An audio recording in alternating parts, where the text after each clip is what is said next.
My son sold their house and gave $620,000 for my daughter-in-law to spend. Then they came to live in my house. I answered, no. My daughter-in-law slapped me across the face. That very same day, I called my lawyer. When they received the subpoena, I'm glad to have you here. Follow my story until the end, and comment the city you're watching from, so I can see how far my story has reached. My name is Bessie, and at 64, I thought I knew my son. I thought I understood the man I raised, the boy I sacrificed everything for. But that Tuesday morning in October changed everything I believed about family, loyalty, and the child I brought into this world. I was in my garden, tending to my late-blooming roses, when I heard the car pull into my driveway. The engine sound was familiar, Terrence's SUV, but something felt different. There was an urgency in the way the doors slammed, a tension I could sense even from my backyard. When I walked around to the front of my modest two-story home, I found my son standing on my porch with his wife Lennox. But they weren't carrying the usual signs of a casual visit. Lennox had 2 large suitcases beside her, and Terrence was pulling more bags from the trunk. "Mom," Terrence called out, his voice strained. "We need to talk." I wiped my hands on my gardening apron, studying their faces. Terrence looked exhausted, his usually neat appearance disheveled. His tie was crooked, and there were dark circles under his eyes. Lennox, on the other hand, stood perfectly composed in her designer outfit, her blonde hair styled to perfection despite the early hour. "What's going on?"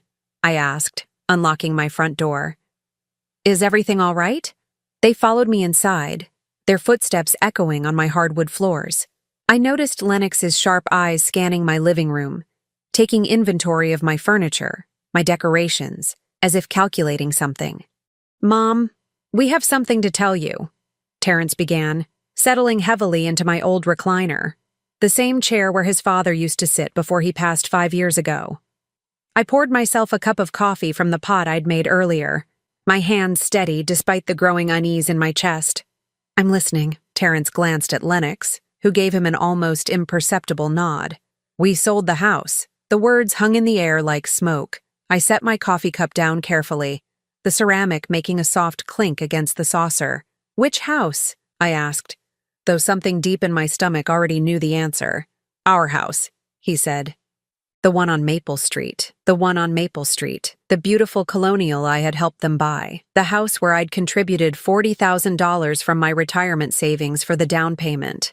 The house where I'd spent countless weekends helping them renovate, painting walls until my back ached, planting the garden that Lennox never appreciated." "You sold it?" My voice came out smaller than I intended. "Why didn't you tell me you were thinking about selling?" Lennox spoke for the first time since entering my home. "We didn't need permission, Bessie. It's our house." Her tone was cool, matter of fact, but there was something else there, something that made my skin crawl. "I understand it's your house," I said carefully, "but we discussed your plans to stay there long term. You said it was perfect for raising the kids you wanted to have." Terrence shifted uncomfortably. "Plans change, Mom." "How much did you get for it?" I asked. $620,000, Lennox answered before Terrence could speak. There was something almost gleeful in her voice, like she was sharing exciting news. My breath caught. $620,000. It was more than I'd made in the last 10 years of working before retirement. "That's wonderful," I managed. "So where are you moving? Did you find a bigger place? Somewhere in a better school district?" The silence that followed was deafening. Terrence stared at his hands. Lennox examined her perfectly manicured nails.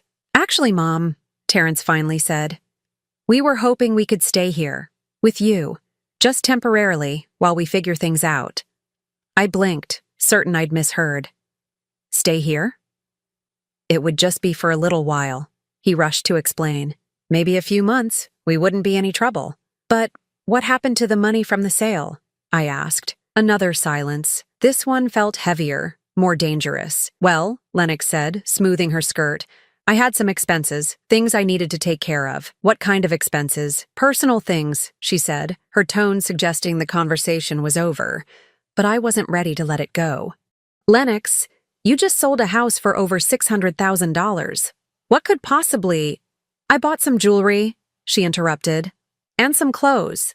I got my car detailed and upgraded the interior. I also took a spa trip to California with my sister. Oh, and I paid off my credit cards. I stared at her, waiting for her to continue, to explain where the rest of the money went. When she didn't, I felt something cold settle in my chest. How much jewelry? I asked quietly. Does it matter? Lennox snapped. It was my money to spend. Your money? The words slipped out before I could stop them. Terrence finally looked up at me. Mom, please.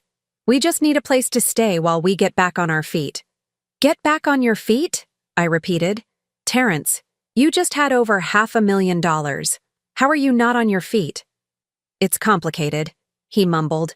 I looked between my son and his wife, seeing them clearly for perhaps the first time. Terrence, my boy who I'd raised to be responsible, to think before acting, was sitting in my living room homeless, despite having just had more money than most people see in a lifetime.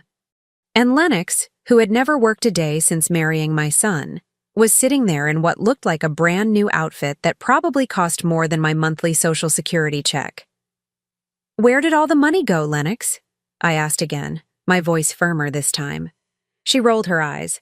I told you, I had expenses. $620,000 worth of expenses. It's not your business, Bessie. Something snapped inside me. It became my business when you showed up at my door asking for a place to live. Terrence put his head in his hands. Mom, please don't make this harder than it has to be. Harder than it has to be? I stood up, my coffee forgotten. Terrence, help me understand this. You had a beautiful house, money in the bank, and now you're asking to move in with your 64-year-old mother because your wife spent it all on jewelry and spa trips? It wasn't just jewelry and spa trips, Lennox said defensively. I had debts to pay off. What debts? Credit card debts. How much? She glared at me. Enough. I felt like I was drowning. Terrence, look at me. My son raised his head and I saw something in his eyes that broke my heart. He looked defeated, embarrassed, but also resigned, like he'd given up fighting long ago. How much debt did she have? I asked him directly. Mom, how much, Terrence? He sighed deeply. About $80,000. $80,000 in credit card debt. I felt dizzy. What did she buy with $80,000 on credit cards? Clothes, mostly, he said quietly. Shoes, handbags, vacations before we were married, and the rest of the money from the house? Terrence looked at Lennox, who was now studying her phone as if this conversation didn't concern her. She wanted to redecorate her sister's house as a surprise, he said, and she bought a new car for her mother, and she wanted to invest in her friend's business. What kind of business? A boutique, Lennox said without looking up from her phone. It's going to be very successful. How much did you invest? $300,000. The number hit me like a physical blow.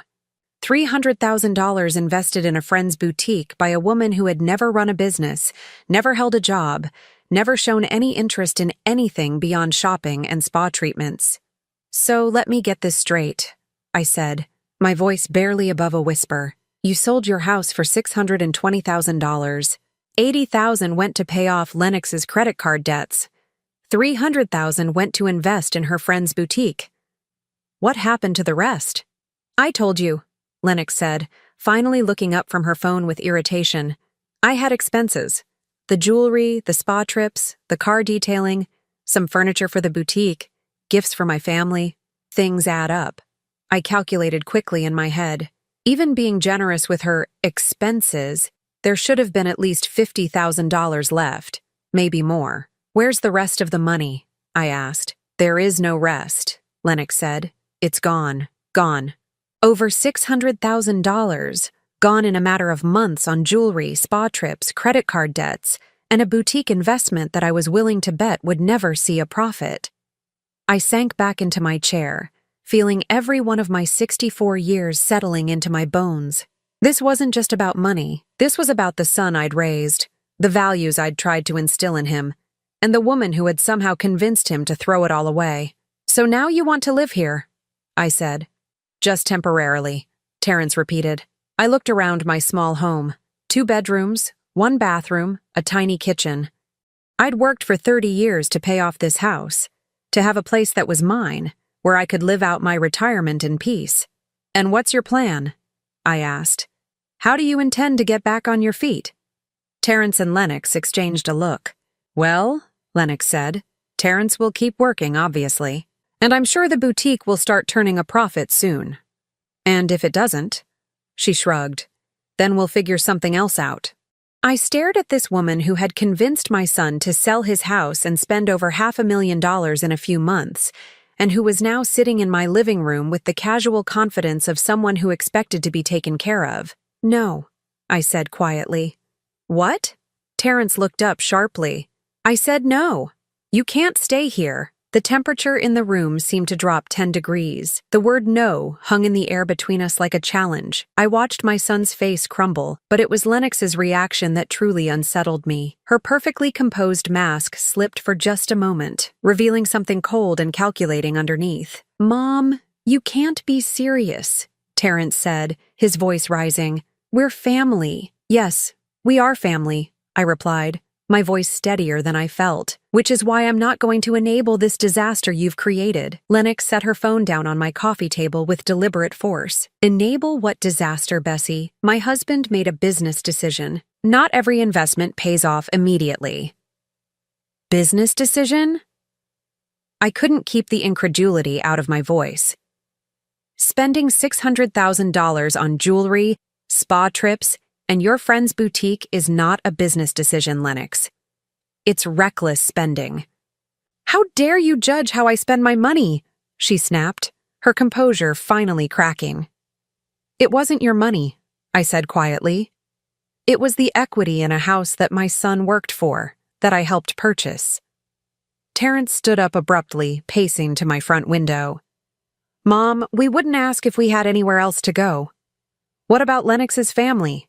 Surely her parents live in a 1-bedroom condo, Terrence said, and her sister doesn't have room. The sister whose house she spent thousands redecorating as a surprise? Lennox's eyes flashed with anger. My personal relationships are none of your concern. I stood up, my patience finally exhausted. They became my concern the moment you showed up at my door asking for help. You spent my son's future on frivolous nonsense, and now you expect me to clean up the mess. It's not frivolous, Lennox shouted, jumping to her feet. You wouldn't understand.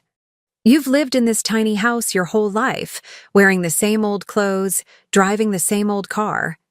You don't know what it's like to have standards. The insult hit its mark, but I refused to show it. No, Lennox. I don't know what it's like to spend other people's money on luxuries while expecting them to provide me with housing when the money runs out. Terrence turned from the window, his face flushed. Mom, please. I know Lennox made some mistakes. Some mistakes? I interrupted. Terrence, she spent over $600,000 in a few months. This isn't some mistake. This is a pattern of behavior. You don't know anything about our marriage, Lennox hissed. You don't know what it's like to be married to someone who never wants to spend money on anything nice. I know what it's like to live within my means, I replied. I know what it's like to save for the things I want instead of expecting others to pay for them. Lennox's face twisted with rage. Well, aren't you just perfect, Bessie? The perfect mother who raised the perfect son who married the wrong woman. I never said that. You didn't have to. It's written all over your face every time you look at me. The truth was, she was partially right. I had never liked Lennox, from the moment Terrence brought her home 3 years ago. But it wasn't because of her background or her appearance. It was because of moments like this, when her mask slipped and revealed the entitled, manipulative person underneath. Lennox, I said carefully, I don't dislike you because of who you are. I dislike the choices you make and how they affect my son. Your son is a grown man who makes his own choices, she shot back. Really? Because from where I'm standing, it looks like you make all the choices and he just goes along with them. Terrence finally spoke up, his voice strained. Mom, that's not fair. Isn't it? I turned to him. Tell me, Terrence, whose idea was it to sell the house? He hesitated. It was. We discussed it together. Whose idea was it to invest $300,000 in a boutique? Another hesitation. Lennox thought it was a good opportunity. Whose idea was it to spend $80,000 paying off credit card debts that you didn't even know existed until after you were married? Terrence's face reddened. Mom, please. Answer the question, Terrence. Who's been making the financial decisions in your marriage? We make them together, he said weakly. Lennox laughed, a harsh sound that echoed off my living room walls. Oh, please. Terrence, tell your mother the truth. Tell her how you begged me to marry you. Tell her how grateful you were that someone like me would even look at someone like you. I felt my blood run cold. Someone like you. Yes, Lennox said, her voice dripping with venom. Someone beautiful, someone sophisticated, someone who could have had any man she wanted. Your son knows he hit the lottery when he married me. I looked at Terrence, waiting for him to defend himself, to show some backbone. Instead, he stared at the floor, his shoulders slumped in defeat. And now, Lennox continued, when we need help, his own mother turns her back on us. What kind of mother does that? The kind who won't watch her son be destroyed by a manipulative woman, I said, my voice rising despite my efforts to stay calm. That's when Lennox crossed the line. You bitter old woman, she screamed. You're just jealous because your son chose me over you. You can't stand that he loves me more than he loves his pathetic, lonely mother. Lennox, stop, Terrence said, but his voice lacked conviction. No, I won't stop. She needs to hear this. You're a miserable old lady living in a run-down house, jealous of everyone who has more than you do. Well, guess what, Bessie? Your son doesn't need you anymore. He has me. I felt something snap inside me. All the years of biting my tongue, of trying to be diplomatic, of watching this woman slowly poison my relationship with my son, it all came crashing down. Get out, I said quietly. What? I said, get out of my house. Lennox laughed. You can't throw us out. We have nowhere to go. That's not my problem. Mom, Terrence pleaded, please reconsider. We really have nowhere else. You should have thought of that before you let your wife spend your entire future on jewelry and spa treatments. Lennox stepped closer to me, her face twisted with fury. You don't get to talk to me like that in front of my husband. This is my house, I said firmly. I'll talk to you however I want, and right now, I want you to leave. We're not going anywhere, Lennox said, crossing her arms. Terrence, tell your mother we're staying. I looked at my son, this man I'd raised to stand up for what was right, to protect the people he loved. Instead, I saw a broken person who had let his wife walk all over him for so long that he didn't remember how to fight back. Terrence, I said softly, please ask your wife to leave my home. He looked between us, his face anguished. Mom, please. Just let us stay for a few days while we figure something out. No. That's when Lennox lost whatever remaining composure she had. Fine, she screamed. You want to be a selfish, heartless bitch? Then we'll make sure everyone knows exactly what kind of mother you are. She stormed toward my front door, yanking it open so hard it banged against the wall. My neighbors, Mrs. Patterson from across the street and the Johnsons from next door, were outside in their yards. They looked up at the commotion. You want to know what kind of woman Bessie Mitchell really is? Lennox shouted, her voice carrying across the quiet street. She's throwing her own son out on the street, her own flesh and blood. I felt my cheeks burn with embarrassment as neighbors stopped what they were doing to stare at the scene unfolding on my front porch. Lennox, please, Terrence said, finally showing some backbone. But it was too late. No, she screamed. Let them all know. This woman raised a son who worked his whole life to buy a beautiful home, and when life got a little difficult, when we needed help, she slammed the door in our faces. Mrs. Patterson took a step closer, clearly trying to hear every word. We asked for temporary help, Lennox continued, tears now streaming down her face, tears I was sure were completely calculated, just a place to stay while we got back on our feet, and this heartless woman said no to her own child. I stood in my doorway, watching this performance, feeling more humiliated than I had in years. My quiet street, where I'd lived for 15 years, where my neighbors respected me, was now witness to this spectacle. That's enough, I said, stepping out onto my porch. No, it's not enough. Lennox whirled around to face me. You think you're so much better than everyone else, but you're just a selfish old woman who can't stand to see other people happy. Lennox, stop this right now. Why? Because you're embarrassed? Good. You should be embarrassed. That's when she did something that changed everything. In front of my neighbors, in front of God and everyone, Lennox Mitchell raised her hand and slapped me across the face. The sound echoed across the quiet street like a gunshot. I staggered back, my hand flying to my cheek, more from shock than pain. For a moment, nobody moved. Even Lennox seemed surprised by what she'd done. Mrs. Patterson gasped audibly. The Johnsons' teenage son, who had been mowing their lawn, shut off the mower and stared. I looked at my son, waiting for him to defend me, to show some outrage that his wife had just assaulted his mother. Instead, Terrence stood there looking confused and overwhelmed. "Did you just hit me?" I asked quietly, my voice steady despite the rage building in my chest. Lennox lifted her chin defiantly. "You deserved it. Throwing your own family out on the street like common trash." I looked around at my neighbors, all of them witnessing this humiliation. Mrs. Patterson looked horrified. The Johnsons were whispering to each other. Even the mail carrier had stopped his truck to watch.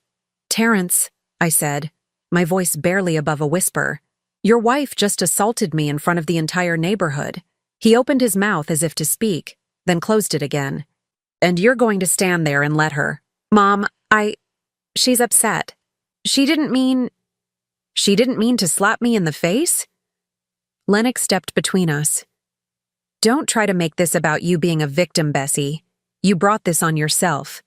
I stared at this woman who had just humiliated me in front of my neighbors, who had convinced my son to throw away his financial future, and who was now trying to make me the villain in her twisted narrative. "Get off my property," I said quietly. "Make me," Lennox sneered. I looked at my son one last time, hoping to see some sign that he would stand up to her, that he would choose right over wrong. Instead, I saw a man who had been so thoroughly manipulated that he couldn't even defend his own mother from physical assault. "You have 5 minutes to get your bags and get off my property," I said. "If you're not gone by then, I'm calling the police." "You wouldn't dare," Lennox said, but I could see uncertainty creeping into her eyes. I pulled my cell phone from my pocket and dialed 911. As the phone rang, I watched Lennox's face change from defiance to panic. She grabbed Terrence's arm. "Tell your mother to hang up that phone right now," she hissed. But I was already talking to the dispatcher, giving my address, explaining that I needed an officer to help remove trespassers from my property who had become violent. When I hung up, Lennox was staring at me in disbelief. "You actually called the police on your own son?" "No," I said calmly. "I called the police on the woman who just assaulted me in front of witnesses." For the first time since I'd known her, Lennox Mitchell looked genuinely afraid. The police arrived within 10 minutes, though it felt like an eternity. Officer Martinez was a young woman, maybe in her early 30s, with kind eyes and a professional demeanor that immediately put me at ease. Officer Thompson, her partner, was older, probably close to my age, with gray temples and the weary look of someone who'd seen too much family drama over the years. By the time they arrived, Lennox had managed to compose herself somewhat. She'd stopped crying and fixed her hair, but I could see the panic still lurking in her eyes. Terrence stood beside his luggage looking like a lost child. "Ma'am," Officer Martinez said, approaching me first. "We received a call about an assault?" "Yes," I said, pointing to my still stinging cheek. "This woman slapped me." Officer Thompson looked at Lennox. "Is this true, ma'am?" "She was being unreasonable," Lennox said, as if that justified physical violence. "We just needed a place to stay temporarily, and she threw us out like we were strangers." "That doesn't give you the right to hit anyone," Officer Martinez said firmly. "Ma'am," she turned back to me, "do you want to press charges?" I looked at my son, standing there with his head down, saying nothing in my defense. This man I had raised, sacrificed for, loved unconditionally, and he couldn't even condemn his wife for hitting his mother. "Yes," I said quietly. "I want to press charges." Lennox's face went white. "You can't be serious." "Assault is a serious charge, ma'am," Officer Thompson said. "We have multiple witnesses who saw you strike Mrs. Mitchell." Indeed, my neighbors were still standing in their yards, watching the drama unfold. Mrs. Patterson nodded vigorously when Officer Martinez looked in her direction. "I saw the whole thing," Mrs. Patterson called out. She hit Bessie right across the face, unprovoked. "This is ridiculous," Lennox protested. "She's my mother-in-law. This is a family dispute."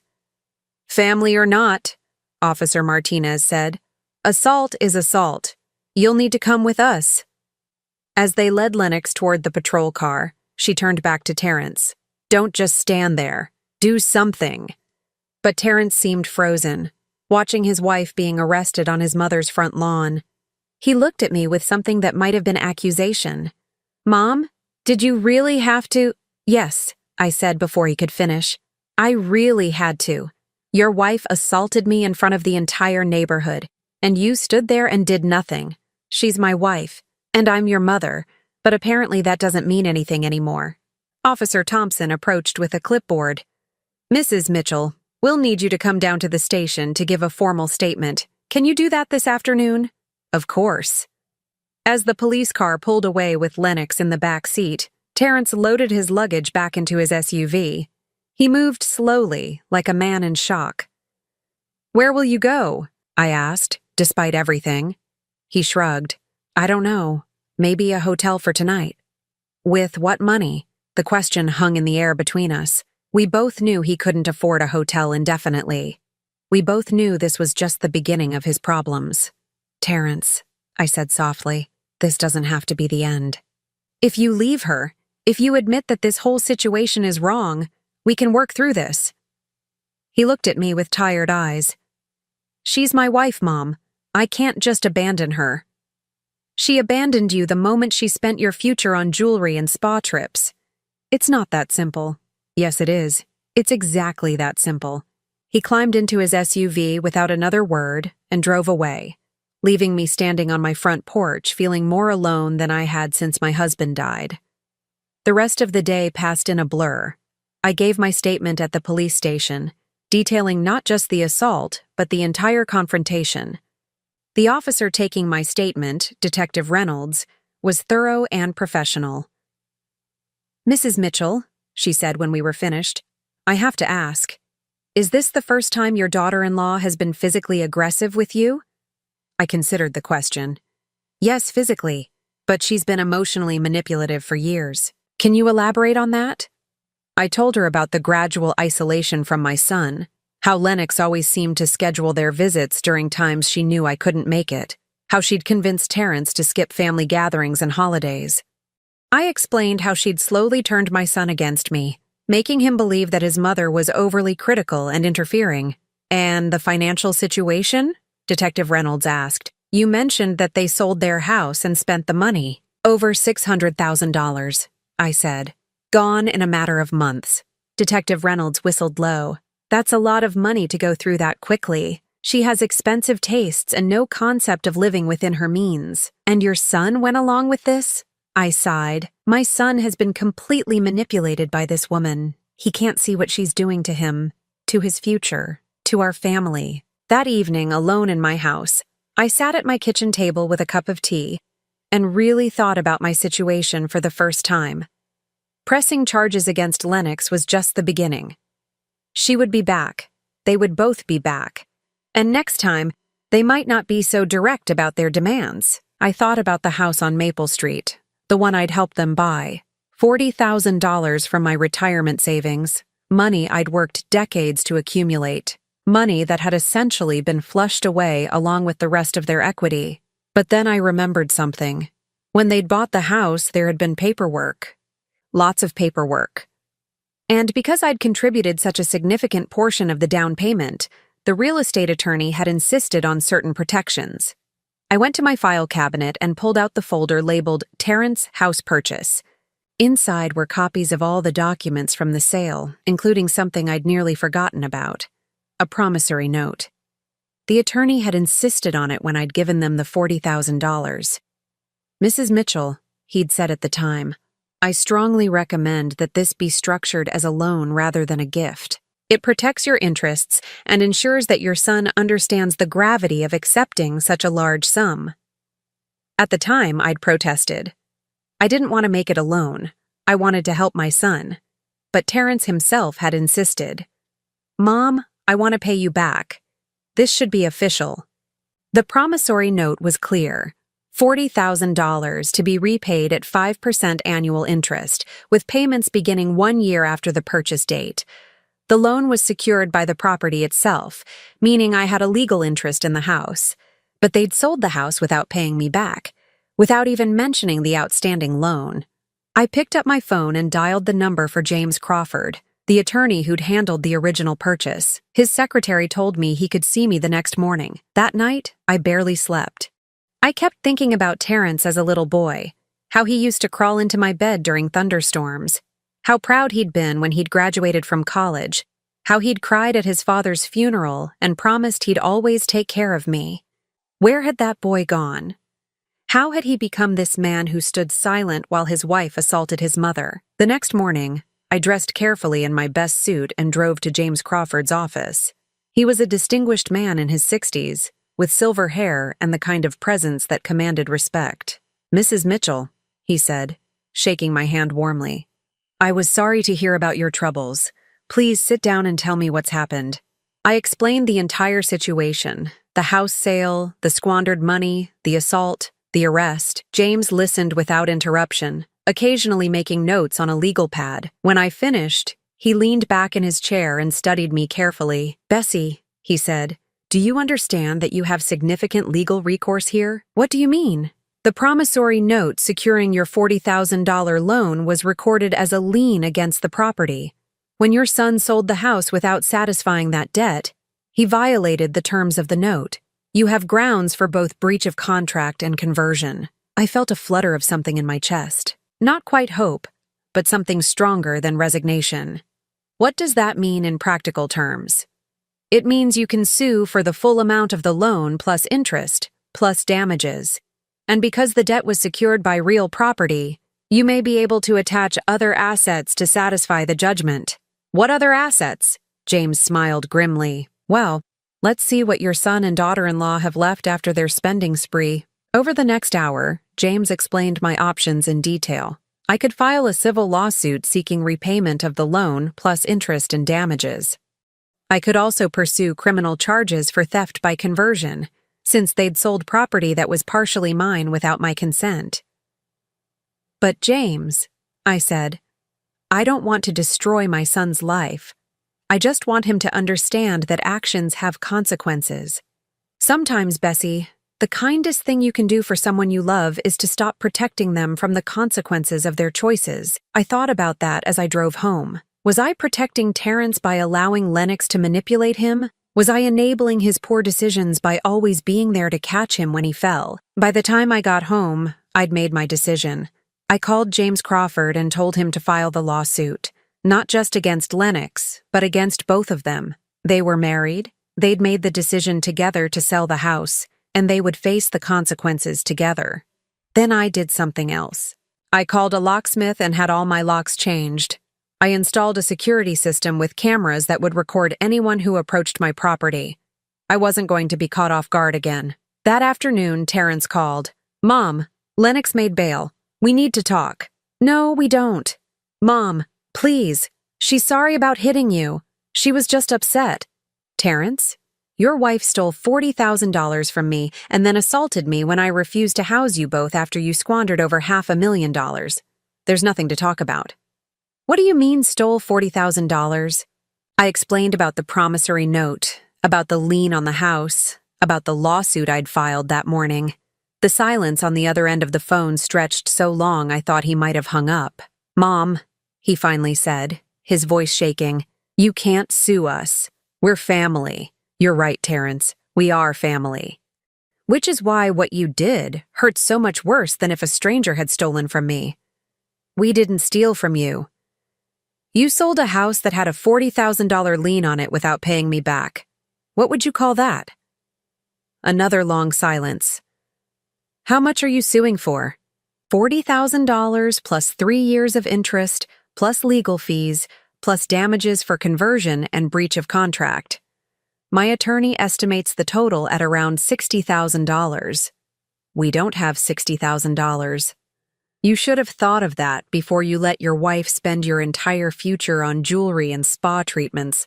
Mom, please, can't we work something out? Maybe we can pay you back slowly, over time? You mean like the original promissory note said? The one you ignored for 3 years before selling the house? I could hear him breathing heavily on the other end of the phone. Where are you staying? I asked. A motel, the cheapest one we could find. How long can you afford to stay there?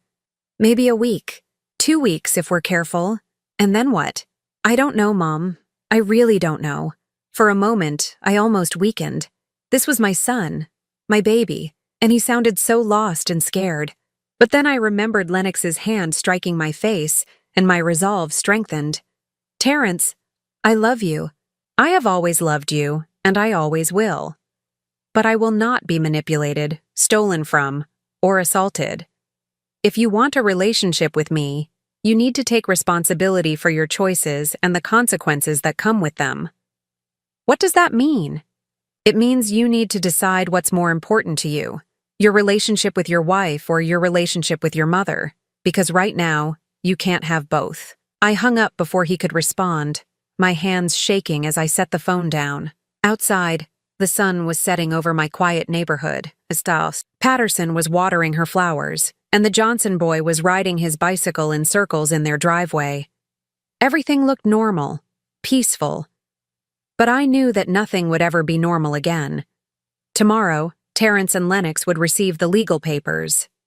They would realize that their actions had real consequences, and I would find out once and for all whether the son I'd raised still existed somewhere inside the man Lennox had created. 3 days after I filed the lawsuit, James Crawford called me with news that made my blood run cold. Bessie, I need you to sit down, he said.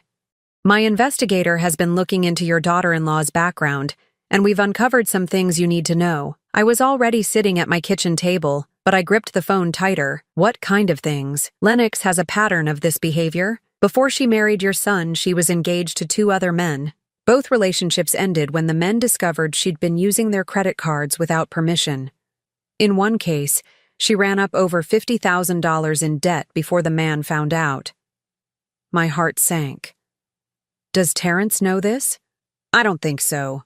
She's very good at covering her tracks. But there's more. The boutique she invested in? It doesn't exist. My investigator couldn't find any business license, any storefront, any evidence that this boutique is anything more than a way for her friend to get $300,000 for free. I felt sick. So the money is just gone? It appears so. And Bessie, there's something else, something worse.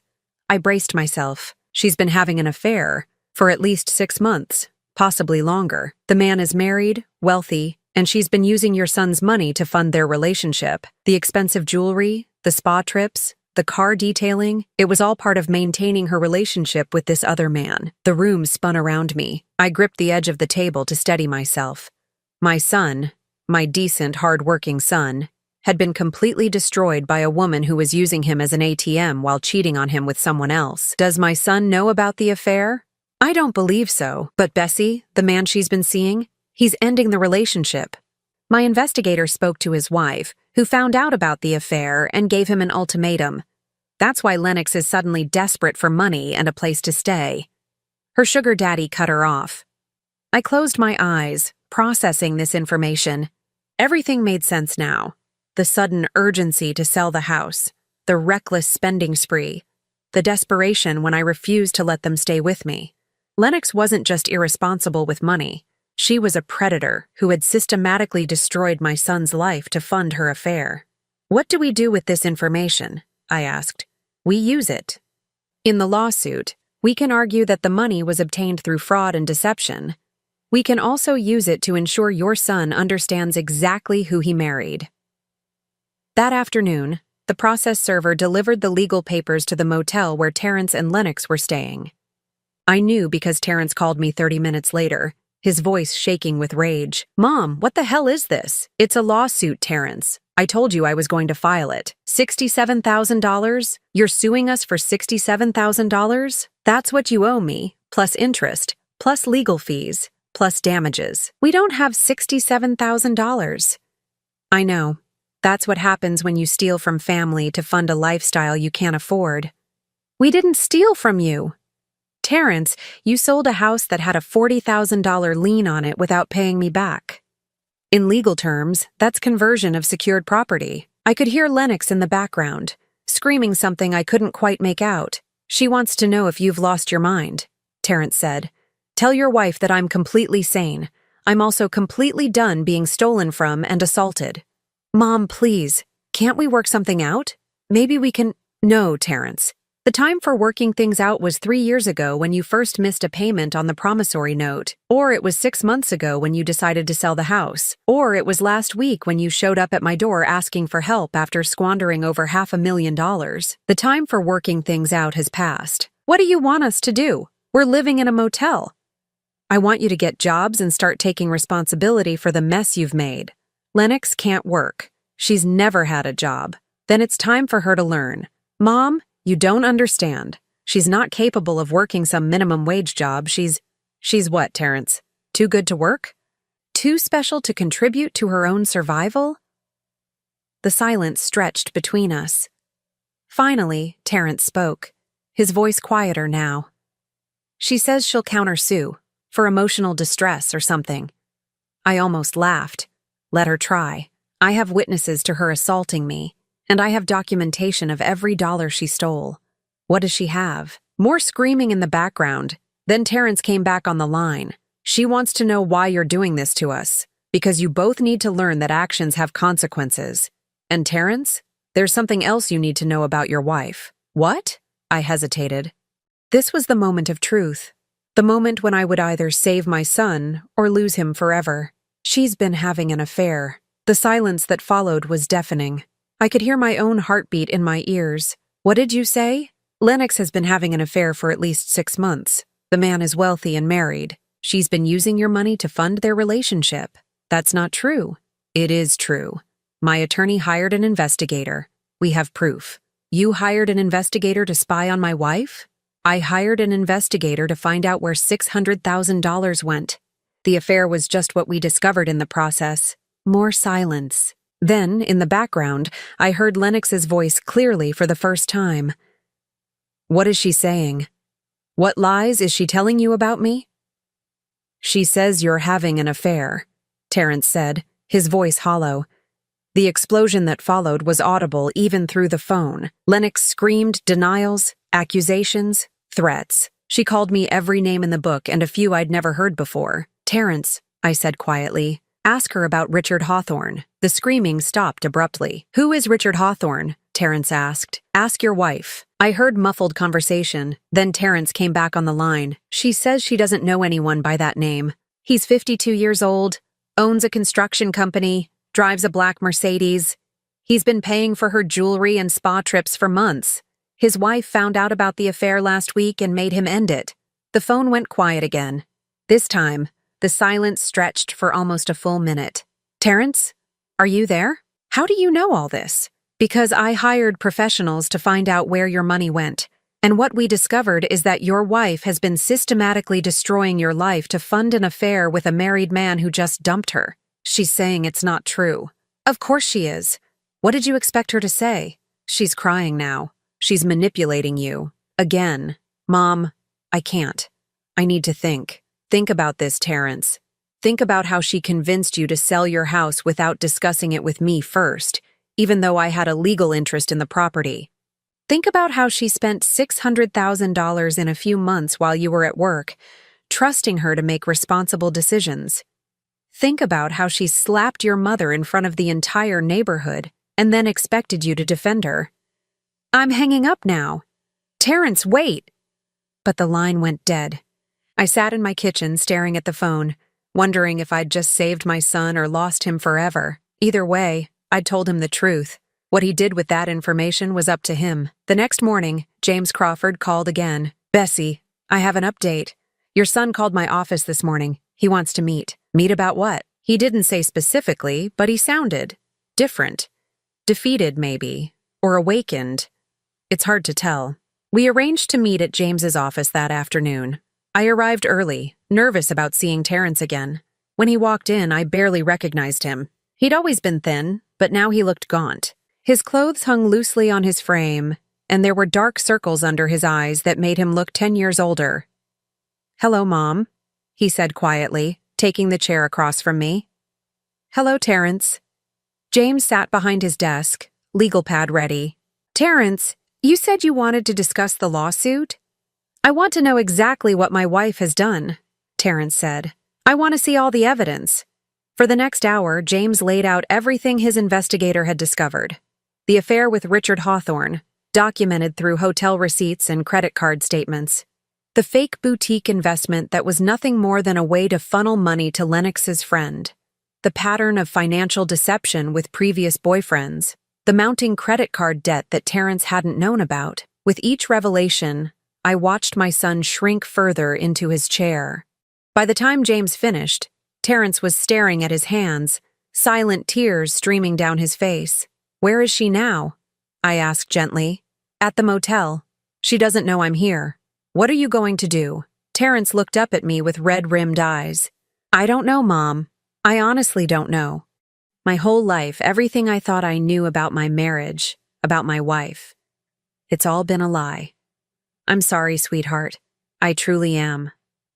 She's been stealing from me for years, not just spending money, actively deceiving me, lying to me, cheating on me. And when you tried to warn me, I chose her over you.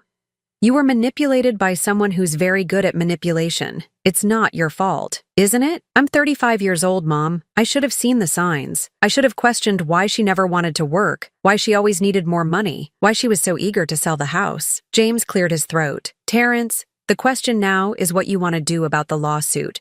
Your mother is entitled to the money you owe her, but we could potentially work out a payment plan if—" "No," Terrence interrupted. "She deserves to be paid back immediately, all of it. Son, you just said you don't have the money. I'll get it. I'll take out a loan, work extra hours, sell whatever I need to sell. Mom, you've been trying to protect me my whole life, and I repaid you by letting my wife steal from you and assault you." He wiped his eyes with the back of his hand. "I won't fight the lawsuit. You deserve every penny." I felt my own eyes filling with tears. "Terrence, and Mom, I want you to know that I'm filing for divorce. Today, I can't stay married to someone who's been lying to me about everything." The relief I felt was overwhelming. "What about Lennox? What will she do?" Terrence's face hardened. "That's not my problem anymore. She's an adult who made her own choices. Let her figure out how to live with the consequences." As we left James's office, Terrence and I walked to our cars together. At my car, he stopped and turned to me. "Mom, I know I don't deserve your forgiveness. I know I've hurt you in ways that might not be fixable. But I want you to know that I'm going to spend the rest of my life trying to make this right."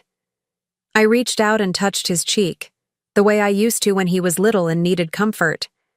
"You already are making it right, sweetheart. You already are." As I drove home, I felt something I hadn't experienced in years. Hope. Not just hope that I'd get my money back, but hope that I'd gotten my son back too. But I also knew that Lennox wouldn't go quietly. A woman who'd spent years manipulating and deceiving wouldn't just accept defeat. She would fight back. And when she did, it would probably get ugly. I was right to be worried. The real battle was just beginning. I should have known Lennox wouldn't accept defeat gracefully. 3 days after Terrence filed for divorce, she showed up at my house at 6 a.m, pounding on my door like a woman possessed. I looked through the peephole and saw her standing on my porch in yesterday's clothes, her hair disheveled, mascara streaked down her cheeks. She looked like she hadn't slept in days. "Bessie!" she screamed, loud enough to wake the entire neighborhood. "I know you're in there. Open this door right now." I didn't move. My new security system was recording everything, and I had no intention of letting her into my house. "You destroyed my marriage!" she continued screaming. "You turned my husband against me with your lies." Mrs. Patterson's porch light came on across the street. The Johnsons' dog started barking. I grabbed my phone, ready to call the police again if necessary. "I'm not leaving until you talk to me," Lennox shrieked. "You owe me that much." I pressed the intercom button on my security system. "Lennox, you need to leave my property immediately or I'm calling the police." "Good. Call them. Let them hear how you destroyed an innocent woman's life." "Innocent. The word would have been laughable if the situation weren't so pathetic. "You have 30 seconds to get off my property," I said through the intercom. "No, I'm not going anywhere until you admit what you've done." I dialed 911 and gave them my address. "This is Bessie Mitchell on Elm Street. The woman who assaulted me last week is back on my property, refusing to leave and causing a disturbance." The dispatcher assured me officers were on their way. Lennox must have heard me talking because her pounding became more frantic. "You can't hide behind the police forever, Bessie. Everyone needs to know what kind of person you really are." Then she did something that shocked even me. She started screaming details about our family situation for the entire neighborhood to hear. "This woman turned her own son against his wife," she yelled at the top of her lungs. "She hired private investigators to spy on us. She's trying to steal our money." I watched through my window as more neighbors came outside to see what was happening. Some were recording with their phones. This was exactly what Lennox wanted. To humiliate me publicly, to make me look like the villain in her twisted story. "She's jealous because her son loves me more than her," Lennox continued. "She can't stand that he chose me, so she's trying to destroy our marriage." The police arrived just as Lennox was starting to elaborate on our financial situation for the entertainment of anyone within a 6-block radius. Officer Martinez was back, along with a male officer I didn't recognize. "Ma'am," Officer Martinez said firmly, "you need to calm down and step away from the door." "I'm not doing anything wrong," Lennox protested. "I'm trying to talk to my mother-in-law." "Mrs. Mitchell has asked you to leave her property. You need to comply."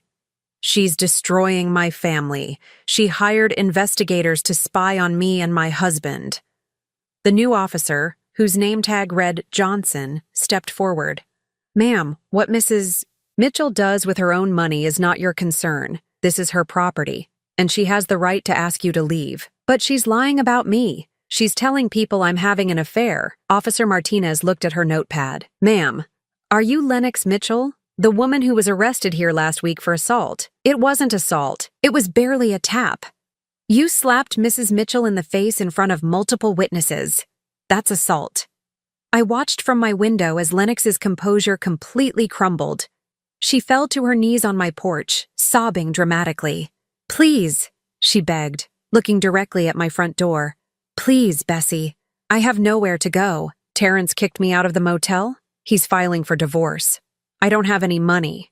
Please don't do this to me." For just a moment, I felt a twinge of sympathy. Then I remembered the $600,000, the affair with Richard Hawthorne, the fake boutique investment, and my resolve strengthened. Officer Johnson helped Lennox to her feet.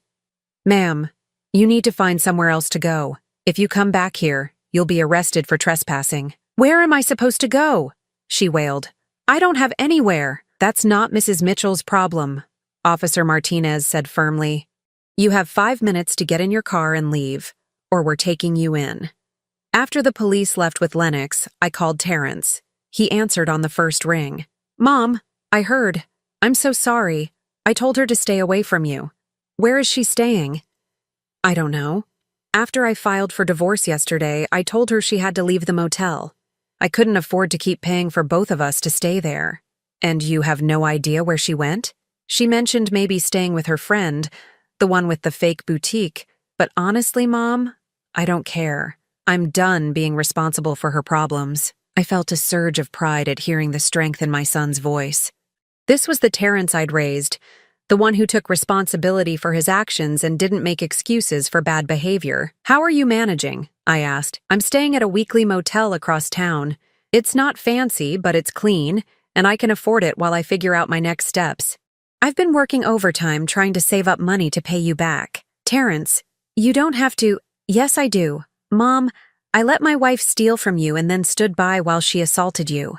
I need to make this right." That afternoon, James Crawford called with an update.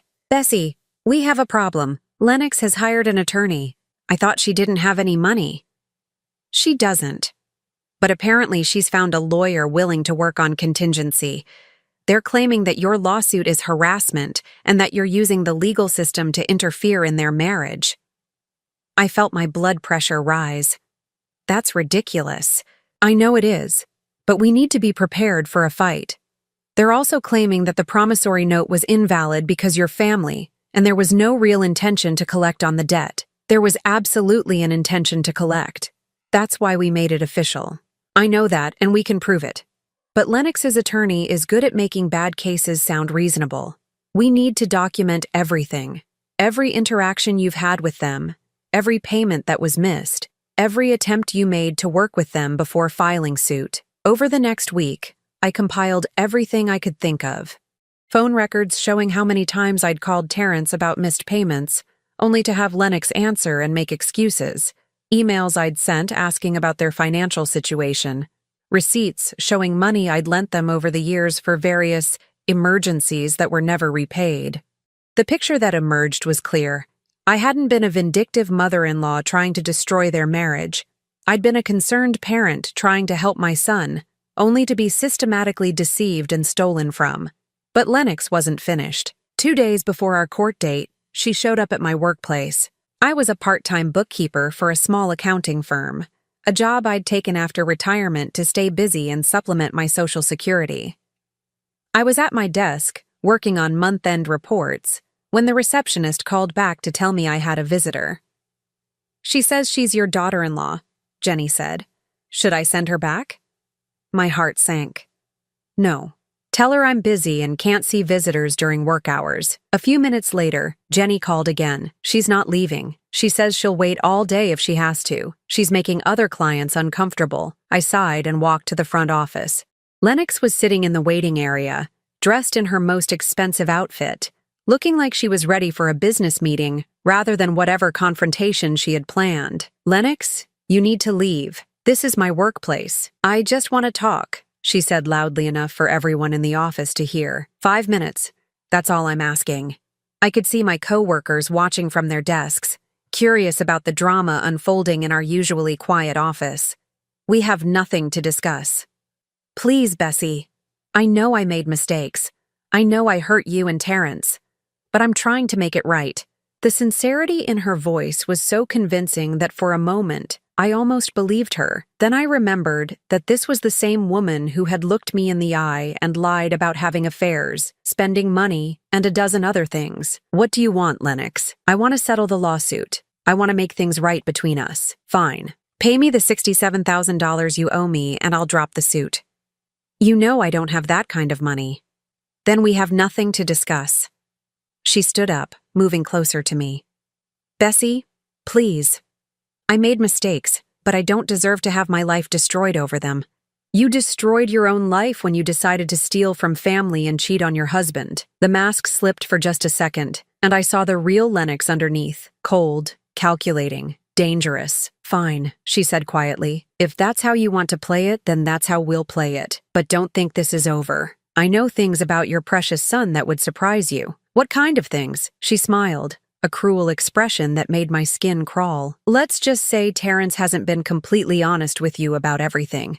Before I could ask what she meant, she turned and walked out of the office, leaving me standing there with a growing sense of dread. That evening, I called Terrence and told him about Lennox's visit. "She said she knows things about you that would surprise me." "What did she mean?" Terrence was quiet for a long moment. "Mom, there are some things I never told you. Things I'm not proud of." My heart sank. "What kind of things?" "When Lennox and I were first married, I did some things. Some financial things that weren't completely legal." "What do you mean?" "I falsified some documents to get a better loan rate on our first car. I also didn't report some cash income on our taxes one year. And when we bought the house, I may have inflated my income on the mortgage application." I felt sick. "Terrence, why didn't you tell me this?" "Because I was ashamed. And because Lennox said it was normal, that everyone did things like that." "And she has proof of this?" "She kept copies of everything. She said it was for our records, but now I think she was keeping it as insurance in case I ever tried to leave her." I closed my eyes, understanding the full scope of what we were dealing with. Lennox wasn't just a manipulative spendthrift. She was a criminal who had been systematically compromising my son for years, creating evidence she could use to destroy him if he ever tried to escape. "Terrence, you need to tell James Crawford about this immediately." "Mom, if this comes out, I could go to jail. I could lose my job, my professional license, everything." And if you don't tell him and Lennox uses it against us in court, you'll lose everything anyway. At least this way, we can try to control how it comes out. The next morning, I sat in James Crawford's office with my son as he confessed to his financial crimes. James listened without judgment, taking notes and asking clarifying questions. When Terrence finished, James leaned back in his chair and studied us both. "This is serious," he said finally, "but it's not insurmountable. The statute of limitations has passed on some of these issues, and the others can potentially be resolved through voluntary disclosure and payment of penalties." "What about the lawsuit?" I asked. "The lawsuit just got more complicated, but Bessie, I want you to understand something. Your daughter-in-law isn't just trying to avoid paying you back. She's trying to destroy your son's life as punishment for leaving her. This isn't about money anymore. This is about control." As we left James's office, I realized that the real battle was just beginning. Lennox had shown her true colors, and she was willing to destroy everyone around her, rather than accept responsibility for her actions. But I wasn't the same woman who had opened her door to them 3 weeks ago. I was stronger now, angrier, and absolutely determined to protect my son from the monster he had married. The war was far from over, but for the first time, I felt like we might actually win. The courtroom was smaller than I'd expected, with worn wooden benches and fluorescent lighting that made everyone look pale and tired. I sat behind James Crawford's table, my hands folded in my lap, watching as Lennox entered with her attorney, a sharp-dressed woman in her 40s who looked like she charged by the minute. Lennox had clearly spent money she didn't have on her appearance for court. Her hair was freshly styled, her makeup perfect, and she wore a conservative blue dress that probably cost more than I made in a week. She was playing the role of the wronged daughter-in-law, the victim of a vindictive mother-in-law's harassment. Terrence sat beside me, looking nervous but determined. Over the past week, he'd worked with James to voluntarily disclose his financial irregularities to the appropriate authorities. It would mean paying penalties and potentially losing his current job, but it also meant Lennox couldn't use the information to destroy him. "All rise," the bailiff announced as Judge Patricia Hendricks entered. She was a woman in her 60s with silver hair and the kind of stern expression that suggested she'd heard every sob story in the book. Lennox's attorney, Ms. Sarah Chen, went first. She painted a picture of a young woman trapped in an impossible situation, victimized by a mother-in-law who had never accepted her and was now using the legal system to interfere in their marriage. "Your Honor," Ms. Chen said in a voice dripping with sympathy, "my client made some poor financial decisions, as many young people do, but Mrs.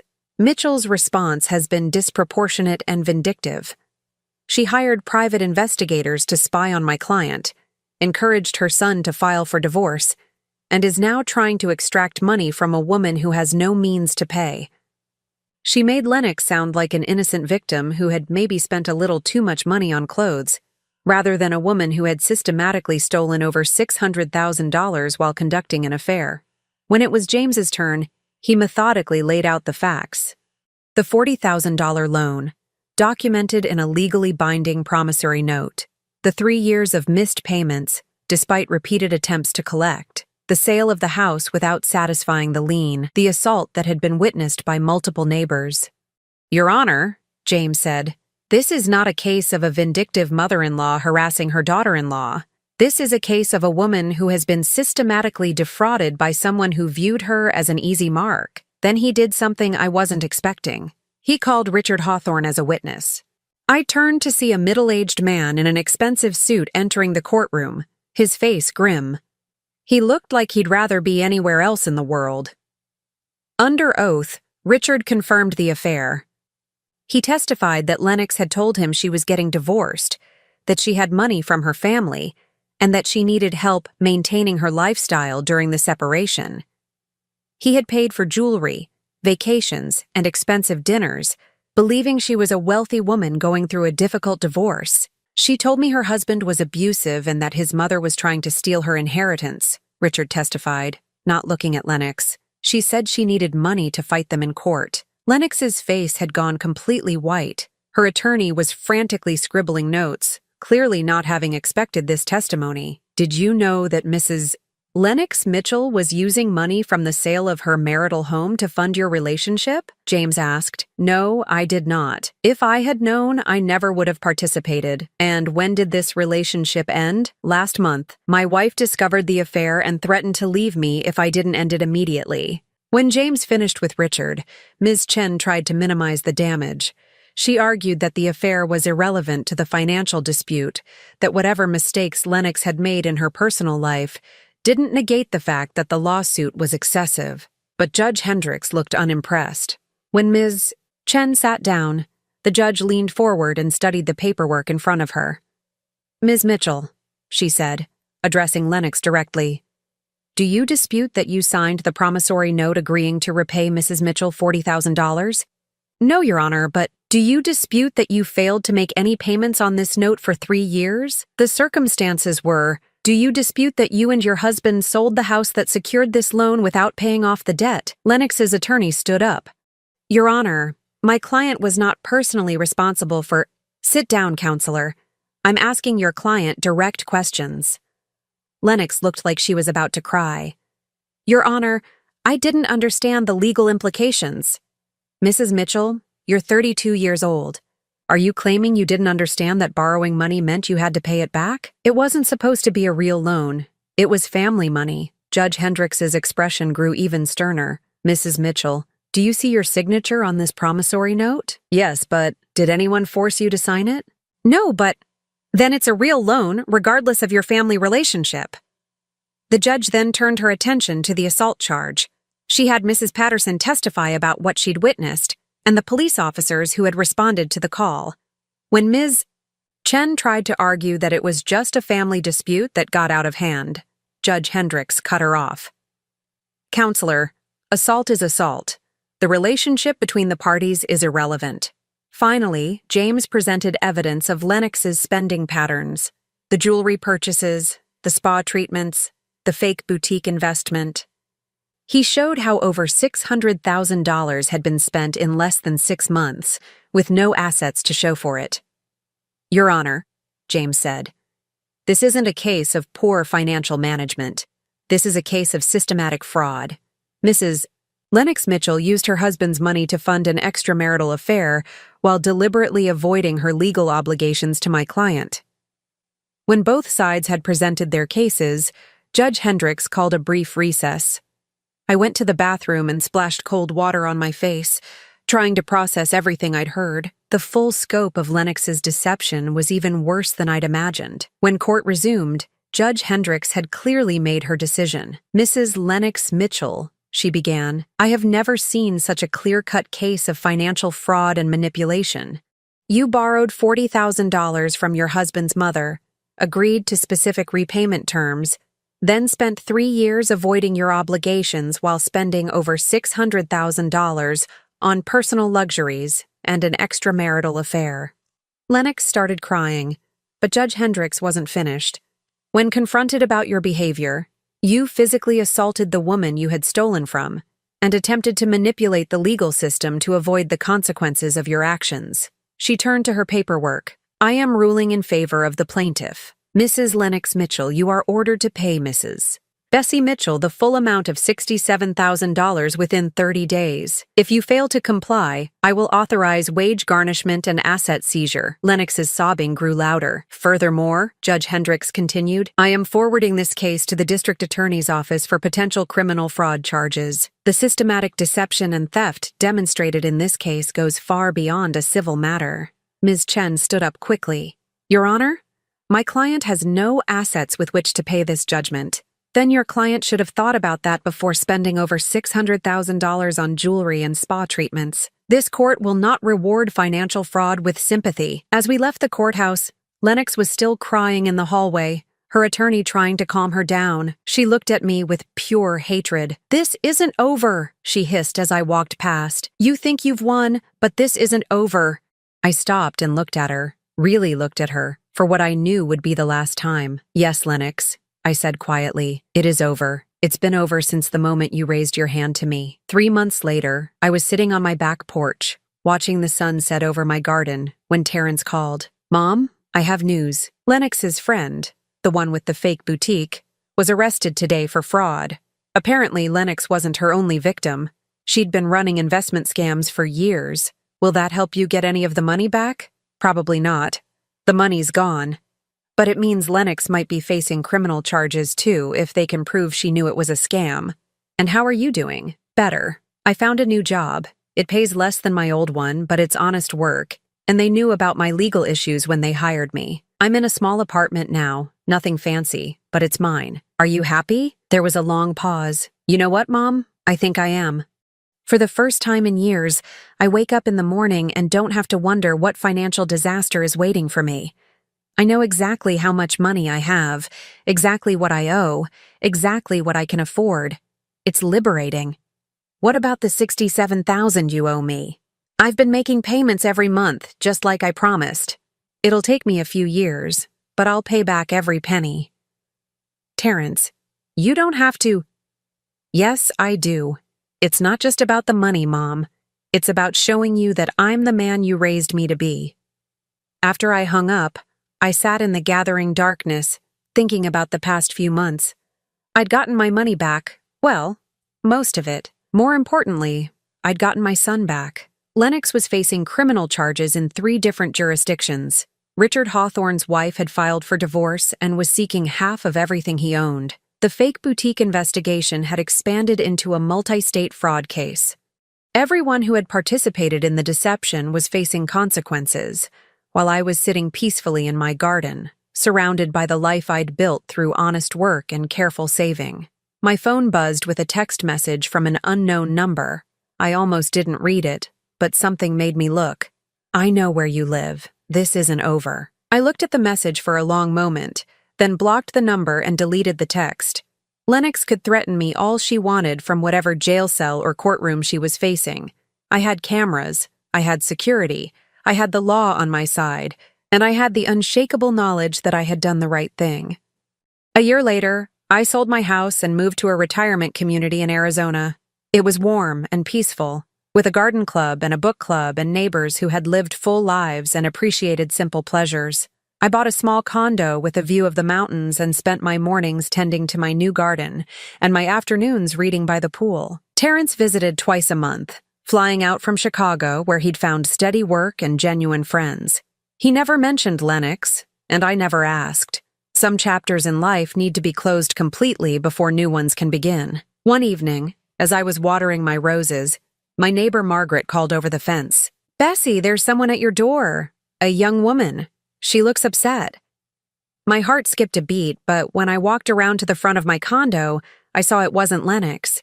It was a woman in her 20s with brown hair and tired eyes. "Mrs. Mitchell? My name is Jennifer. I know this is strange, but I need to talk to you about Lennox." I studied her face, seeing something familiar in her features. "How do you know Lennox? She's my sister, and she's been doing to other families what she did to yours." We sat on my small patio as Jennifer told me her story. Lennox had moved to Florida after the criminal charges in Chicago, using a different name and a carefully crafted sob story about being victimized by her ex-husband's family. She was engaged to another wealthy man, spinning the same lies about needing money to fight false accusations. "I've been trying to warn people," Jennifer said, "but she's very convincing. She makes everyone believe she's the victim. What do you want from me? Help. You're the only person who's ever successfully stood up to her and won. I need to know how you did it." I made us both tea and told Jennifer everything. The investigation, the lawsuit, the importance of documenting everything and never backing down. "The key," I said finally, "is understanding that you can't save someone from their own choices. You can only protect yourself and the people you care about." Jennifer stayed for dinner, and we talked until late in the evening about family, manipulation, and the courage it takes to do the right thing when the right thing is hard. After she left, I sat on my patio looking up at the Arizona stars, thinking about the strange journey that had brought me here. A year ago, I'd thought my life was simple and settled. I'd had no idea that my greatest challenge, and my greatest victory, was still ahead of me. Sometimes the most important battles are the ones you never wanted to fight, fought against people you never wanted to hurt, in defense of principles you never thought you'd have to defend. But when those battles come, you have 2 choices. Fight or surrender everything you've worked for to people who see your kindness as weakness. I chose to fight. And in fighting, I discovered that at 64 years old, I was stronger than I'd ever imagined. The roses in my garden were blooming beautifully, their petals soft and fragrant in the desert evening. Like me, they had survived transplanting and were thriving in new soil. Some things, I realized, grow stronger when they're forced to put down new roots. Now I'm curious about you who listened to my story. What would you do if you were in my place? Have you ever been through something similar? Comment below, and meanwhile, I'm leaving on the final screen 2 other stories that are channel favorites, and they will definitely surprise you. Thank you for watching until here.